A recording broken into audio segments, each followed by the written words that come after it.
আজকে আমরা চেঞ্জিং সেন্টেন্সের অত্যন্ত গুরুত্বপূর্ণ একটি স্ট্রাকচার করব, অ্যাফার্মেটিভ থেকে নেগেটিভ, অর্থাৎ হাবোধক বাক্যকে আমরা নাবোধকে পরিণত করব, যেখানে অর্থের কোনো পরিবর্তন হবে না।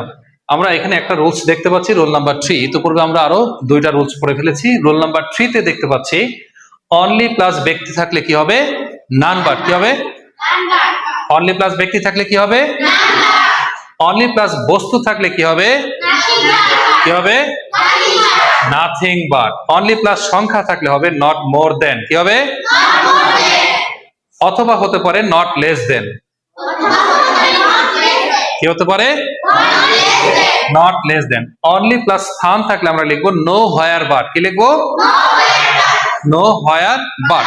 আমরা এখন কয়েকটা এক্সাম্পল দেখি। প্রথমেই দেখো, only Sakib, only Shakib can do it. এই বাক্যটাকে যখন আমরা নেগেটিভ করব, তাহলে অনলি এরপরে দেখতে পাচ্ছি সাকিব। সাকিব কি ব্যক্তি নাকি বস্তু? যেহেতু ব্যক্তি, তাহলে আমরা কি করবো এখানে?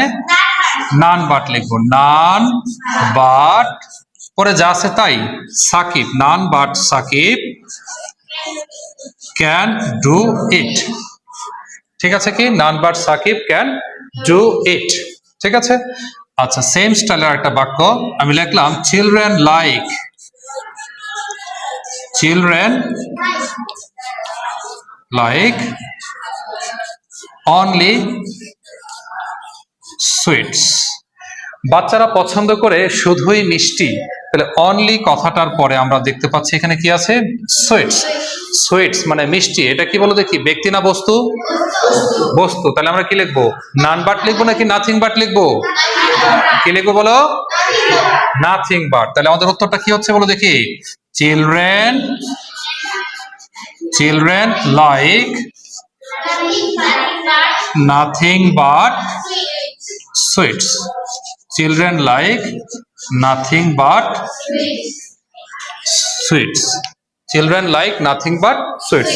বাচ্চারা মিষ্টি ছাড়া কিছুই পছন্দ করে না। তার মানে কি? শুধুই মিষ্টি পছন্দ করে। Only Shakib can do it. সাকিবই শুধু এটা করতে পারে। None but Shakib can do it. সাকিব ছাড়া এটা কেউ করতে পারে না। তার মানে কি? আমাদের চেঞ্জিং সেন্টেন্সের মূল থিমটা হচ্ছে বাক্যের অর্থ ঠিক রেখে আমরা বাক্যের গঠনগত পরিবর্তন করব। বুঝতে পেরেছ? এই তো সিস্টেম।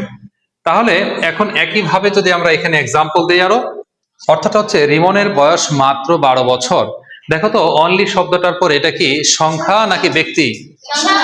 যেহেতু সংখ্যা, তাহলে আমরা কি লিখবো? নট মোর দেন অথবা নট লেস দেন। তাহলে অনলিটাকে আমরা উঠাই দিব, তাহলে কি লিখবো দেখি? নট মোর দেন অথবা নট লেস দেন। তাহলে লেখো দেখি কি হচ্ছে এখানে। তাহলে আমরা এখানে একটা বাক্য দেখতে পাচ্ছি, রিমন ইজ অনলি 12। রিমনের বয়স মাত্র 12 বছর। যদি এটাকে আমরা নেগেটিভ করি তাহলে কি হচ্ছে? রিমন ইজ নট মোর দেন 12। রিমনের বয়স 12-র বেশি নয়। তার মানে কি? 12 বছর। অথবা এটাকে ব্যতিক্রম ভাবে করা যায়। কি করা যায় বলো দেখি? নট মোর দেন এর জায়গায় আমরা কি লিখতে পারি বলো দেখি? নট লেস দেন। তুমি যেটা ইচ্ছা লেখো, দুইটাই সঠিক আনসার। বুঝতে পেরেছ? কোনো কনফিউশন আছে কি? কোনো কনফিউশন নেই। ঠিক আছে। এখন আমাকে বলো তো দেখি, অনলি প্লাস স্থান থাকলে কি হয়? বলো। Nowhere but. কি হয়? অনলি প্লাস স্থান থাকলে কি হয়? Nowhere but. এখন my father lives only in my heart. আমার বাবা বাস করে শুধুই আমার হৃদয়ে। কি বলেছি বলো?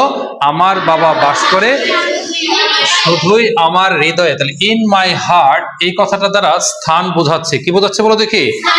তাহলে অনলির পরের শব্দটা যদি কোনো স্থান বোঝায়, তাহলে অনলির পরিবর্তে আমরা কি লিখবো? কি লিখবো? Nowhere but. Know where. আচ্ছা, ফাইন। তাহলে দেখো এটার উত্তরটা কি দাঁড়াচ্ছে বলো দেখি? দেখো ভালো করে খেয়াল করো। মাই father lives only in my heart. আমার বাবা বাস করে শুধুই আমার হৃদয়ে। আর যদি লিখি আমরা, মাই father leaves know where but in my heart.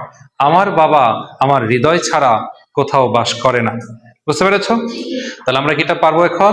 তাহলে আমরা কি শিখলাম বলো দেখি? অনলির পরিবর্তে কি কি বসে সেটা আমরা শিখলাম এখন। ঠিক আছে। শুরু থেকে আবার বলো তো দেখি। অনলি প্লাস ব্যক্তি সমান কি হবে? None but. কি হবে? অনলি প্লাস ব্যক্তি সমান কি হবে? অনলি প্লাস বস্তু সমান কি হবে? নাথিং বাট কি হবে? অনলি প্লাস সংখ্যা থাকলে আমরা কি লিখবো? নট মোর দেন বা নট লেস দেন কি লিখবো? নট মোর দেন বা নট লেস দেন লিখবো, ঠিক আছে। আর যদি অনলি প্লাস স্থান বোঝায় তখন কি লিখবো? নো হোয়ার বাট কি লিখবো? কি লিখবো? আচ্ছা, বুঝতে পেরেছো? আচ্ছা ফাইন, এখন আমরা রোল নাম্বার 4 পড়বো।